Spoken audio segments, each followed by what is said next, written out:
Introduction part of exercise 10.3। तो second part है। First part में मैं आप लोग को डॉट प्रोडक्ट और उसका कैसे वो जो फॉर्मूला है वो डिराइव करके बताया हूँ और उस पर बेस्ड रिजल्ट तो प्लेलिस्ट में डाला हुआ है, वो वीडियो जाके प्लेलिस्ट में देख लीजिए। चलिए अब स्टार्ट करते हैं। नेक्स्ट टॉपिक है एक्सरसाइज 10.3 का इंट्रोडक्शन पार्ट ही unit vector along X axis.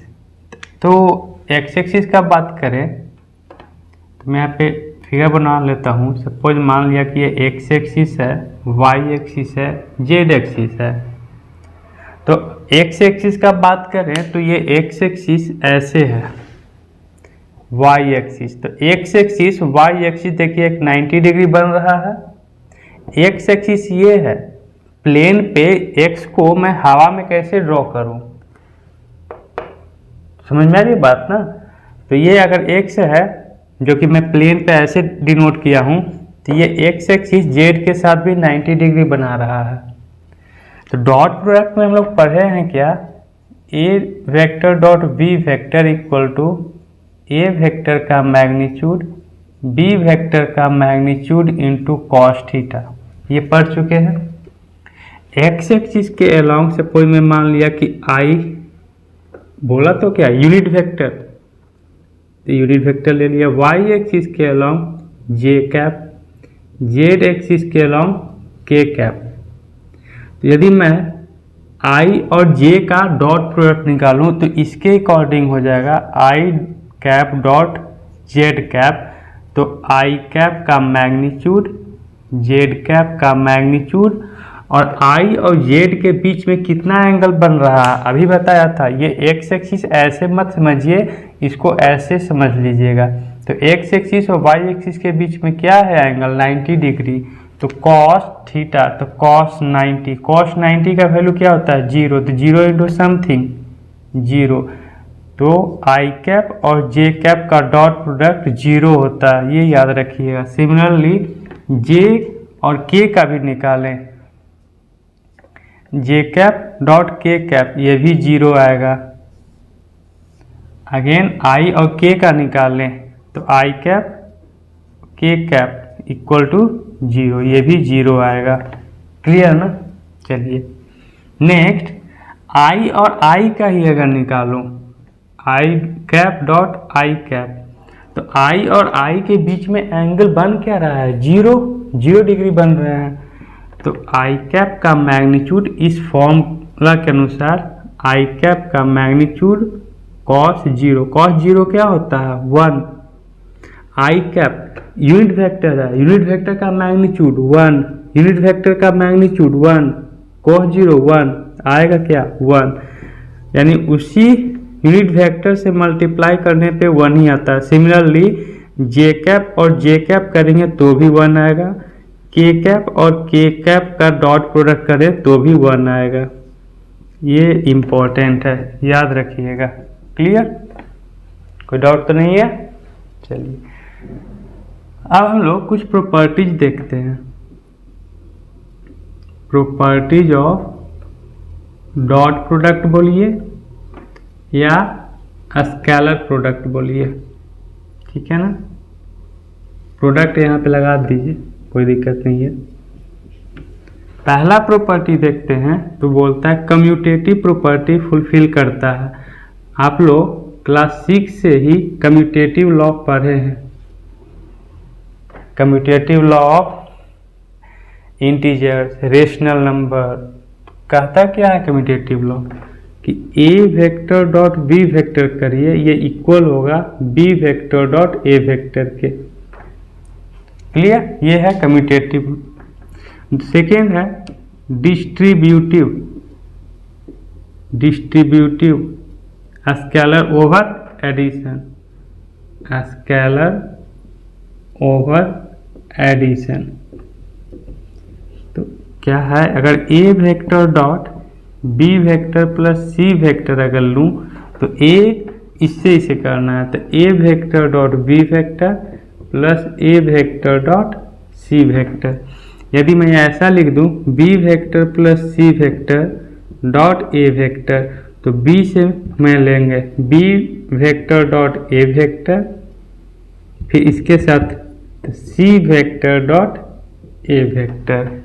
Clear. चलिए थर्ड प्रॉपर्टी क्या है, जो कि जब हम लोग डॉट प्रोडक्ट को डिराइव कर रहे हैं तो ये प्रॉपर्टी को हम यूज किए थे, और कम्यूटेटिव लॉ वो भी हम लोग यूज किए थे। क्या है कि सिमिलर वेक्टर को मैं डॉट प्रोडक्ट देखूं तो ये हो जाएगा ए वेक्टर का मैग्नीट्यूड का स्क्वायर, इसका भी यूज किए थे हम लोग।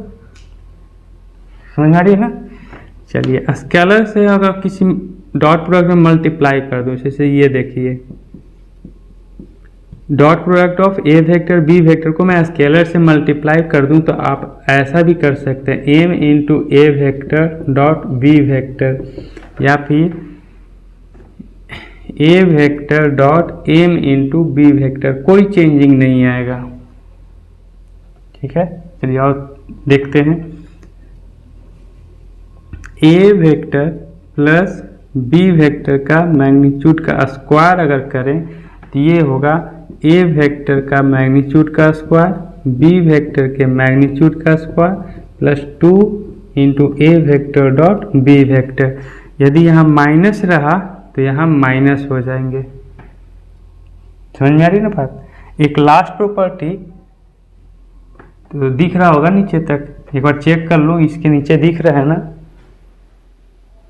चलिए एक और दिख जाएगा, तो ये है कि A vector plus B vector और ए वेक्टर माइनस बी वेक्टर है, तो मैं इसको लिख सकता हूँ ए वेक्टर का मैग्नीट्यूड का स्क्वायर माइनस बी वेक्टर का मैग्नीट्यूड का स्क्वायर। ये सब प्रॉपर्टी जब हम लोग क्वेश्चन सॉल्व करेंगे तो वहाँ पे काम आएंगे। इस सब का भी डिराइव कर सकते हैं, प्रूफ है, तो जरूरी है नहीं एग्जाम पॉइंट ऑफ व्यू के लिए, बस प्रॉपर्टी याद रखिएगा।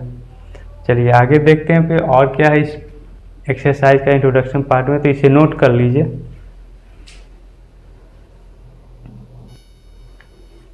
नेक्स्ट टॉपिक है कि scalar product in term of component. तो क्या है, सपोज चलिए कि कोई एक वेक्टर एज्यूम कर लेता हूँ a1 i cap, a2 j cap and a3 k cap. एक b वेक्टर ले लेते हैं, b1 i cap, b2 j cap and b3 k cap. तो कंपोनेंट्स के फॉर्म में आई कैप जे कैप के कैप के फॉर्म में स्केलर प्रोडक्ट क्या होगा, तो यही ए वेक्टर डॉट बी वेक्टर अगर करें तो कहने का मतलब कि a1 आई कैप, a2 जे कैप, a3 के कैप को डॉट प्रोडक्ट करना है बी वेक्टर से, b1 I cap, b2 J cap and b3 के कैप। अभी इसके पहले हम लोग यूनिट वेक्टर अलोंग एक्सिस पढ़ चुके हैं, जिसमें बताया था आप लोग को कि आई कैप और जे कैप का डॉट प्रोडक्ट करेंगे 0 होगा।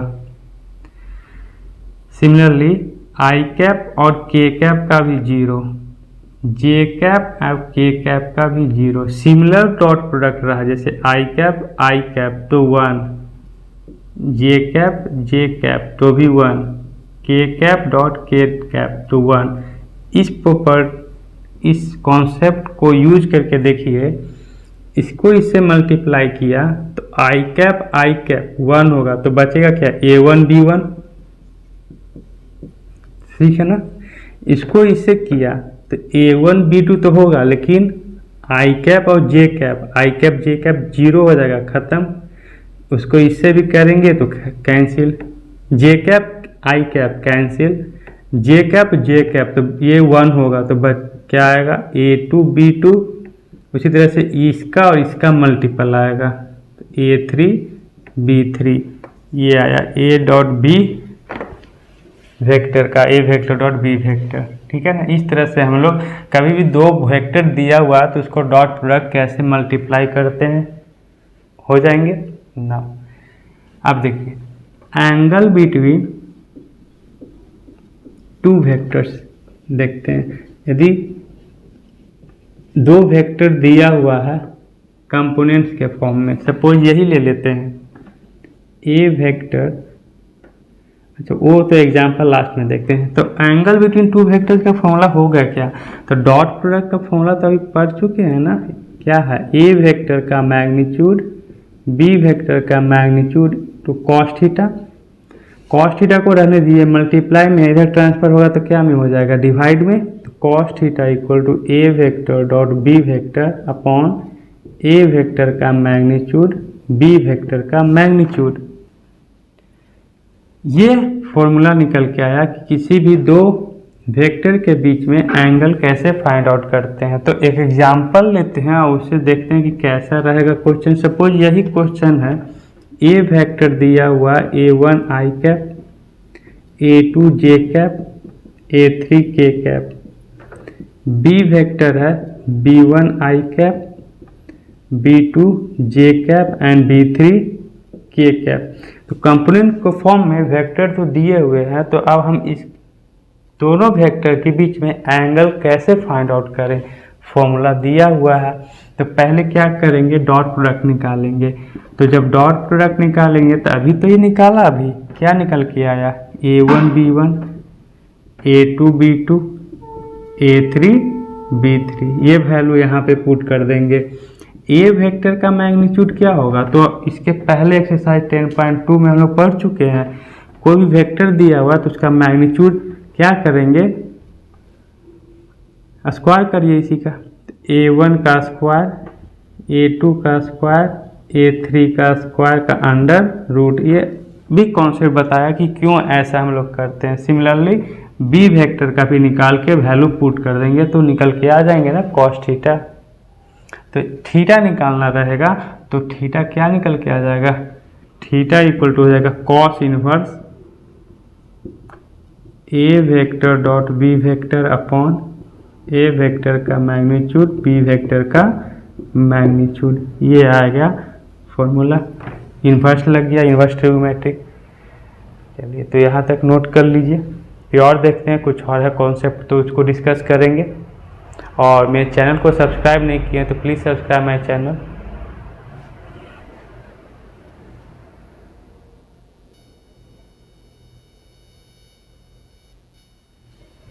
चलिए नेक्स्ट टॉपिक, ये अच्छा टॉपिक है, इस पे बेस्ड क्वेश्चन अच्छे आएंगे। तो देखिएगा, अच्छे से ध्यान से देखिएगा क्या कह रहा है। Projection of vector on A line. किसी भी वेक्टर का प्रोजेक्शन, प्रोजेक्शन मतलब क्या हुआ? उसका शैडो प्रोजेक्शन किसी लाइन पे, जैसे फिगर से समझते हैं। मान लीजिए सपोज कि ये वेक्टर है जो ओ से पास हो रहे हैं, ओ ए वेक्टर, एक लाइन ले लिया सपोज एल। तो इस वेक्टर का प्रोजेक्शन, जैसे मान लीजिए कि लाइट फॉल होगा इस वेक्टर पे तो उसका शैडो लाइन पे आएगा ना, तो वही तो प्रोजेक्शन हुआ। सपोज यहाँ से मान लिया, इसको मान लिया एम, ये एंगल मान लेते हैं थीटा। ओ ए वेक्टर को मैं सपोज मान लिया ए वेक्टर। तो यहाँ पे स्टेटमेंट लिखेंगे, क्या कर रहा है कि if O A vector equal to A vector and line L is passing through, L है जो कहाँ से पास हो रहा है? ओ से। देन हम क्या बोलेंगे? O M is the projection of vector A. O M क्या हो जाएगा? इसका प्रोजेक्शन ओ ए वेक्टर का क्या होगा? ओ एम ही होगा ना। Then O M is projection of A vector इस पे ऑनलाइन एल पे। ठीक है ना। इसमें ट्रिग्नोमेट्री का कॉन्सेप्ट यूज करिए। कॉस थीटा इक्वल टू होता क्या है? Base upon hypotenuse. बेस है क्या? O M. हाइपोटेनस क्या है? ओ ए वेक्टर। तो लेंथ लेना है ना मुझे, तो लेंथ के लिए हम क्या कर देंगे? मॉडुलस। क्रॉस मल्टीप्लाई करिए तो ओ एम इक्वल टू क्या हो जाएगा? ओ ए वेक्टर का magnitude into cos theta. O A vector को क्या एज्यूम किया है? A vector magnitude into cos theta. ये ओ एम हुआ। मतलब कहने का मतलब ये ओ ए वेक्टर का प्रोजेक्शन आया। क्लियर? ये तो मीनिंग समझ में आया कि क्या है। चलिए और देखते हैं कुछ ज्योमेट्रिकल मीनिंग, देखते हैं कि कॉन्सेप्ट की डॉट प्रोडक्ट का ज्योमेट्रिकल मीनिंग कॉन्सेप्ट क्या है, जो लोग हम लोग पढ़ रहे हैं डॉट प्रोडक्ट। तो उसके लिए क्या करेंगे, चलिए यहाँ पे हम लोग क्या देख रहे हैं, geometrical meaning, geometrical meaning of dot product, of dot product. क्या कि भाई ज्योमेट्रिकली क्या कॉन्सेप्ट है A vector dot B vector का। तो सपोज एक वेक्टर लिया ओ ए वेक्टर, एक यहाँ से ले लिया बी वेक्टर, इसका प्रोजेक्शन मैं इस पे ले लेता हूँ, सपोज ले लिया एम, इसको थोड़ा छोटा बना दिया, इसका प्रोजेक्शन ओ ए पे ले लेते हैं, नेमिंग दे दिया एम, दोनों वेक्टर के बीच में एंगल थीटा एज्यूम कर लिए। नाउ इसके अलोंग ए वेक्टर, इसके अलोंग बी वेक्टर, तो A vector dot B vector क्या होता है, ए वेक्टर का मैग्नीट्यूड बी वेक्टर का magnitude into cos theta. Now A vector का मैग्नीट्यूड इनटू बी वेक्टर का मैग्नीट्यूड ऑफ कॉस थीटा है क्या, समझिएगा बात को। अभी लिखवाया ना, ए वेक्टर का magnitude into cos theta, A vector का मैग्नीट्यूड इनटू कॉस थीटा, मतलब ओ ए वेक्टर का प्रोजेक्शन किस पे, ओ एम पे, तो ओ एम इक्वल टू आया। तो यहाँ पे बोल रहा बी वेक्टर का मैग्नीट्यूड, तो बी वेक्टर का मैग्नीट्यूड यानी ओ बी वेक्टर का प्रोजेक्शन किस पे, ओ एम पे। तो इसके जगह मैं लिख दूं ओ एम, कोई दिक्कत तो है नहीं। ये कॉन्सेप्ट से भाई समझ में आ रही है बात।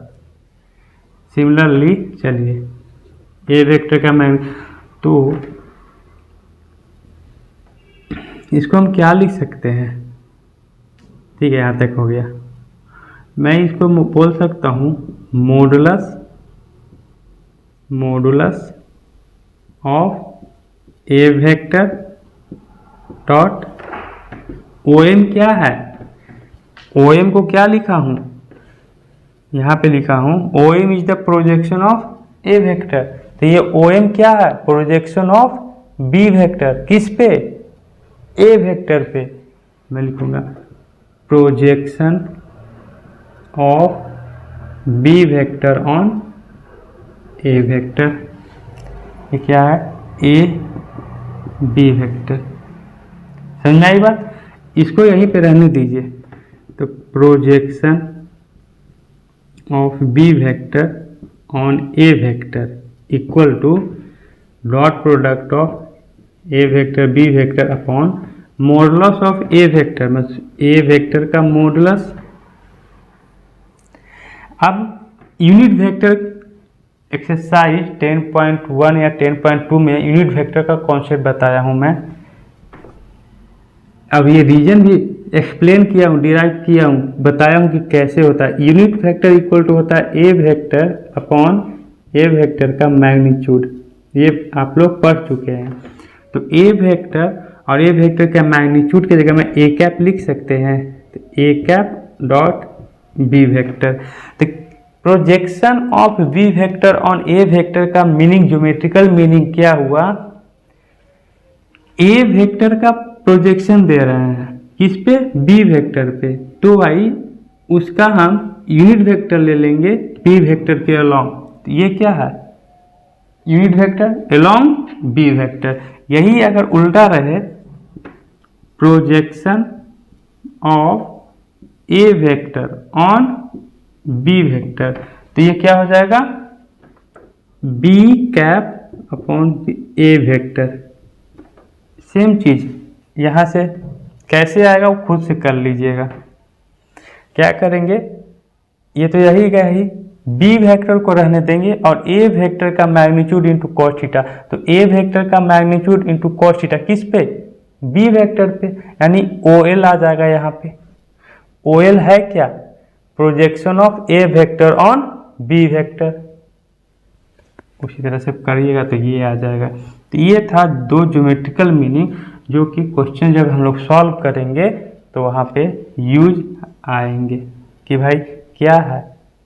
तो डिस्कस कर दिया। तो ये इतना ही था इस एक्सरसाइज 10.3 का इंट्रोडक्शन पार्ट में। हम लोग अब नेक्स्ट आगे मिलेंगे इसके एक्सरसाइज पे, सॉल्यूशन पे। तो आज के लिए इतना ही। एंजॉय करके पढ़ते रहिए। थैंक यू आज के लिए।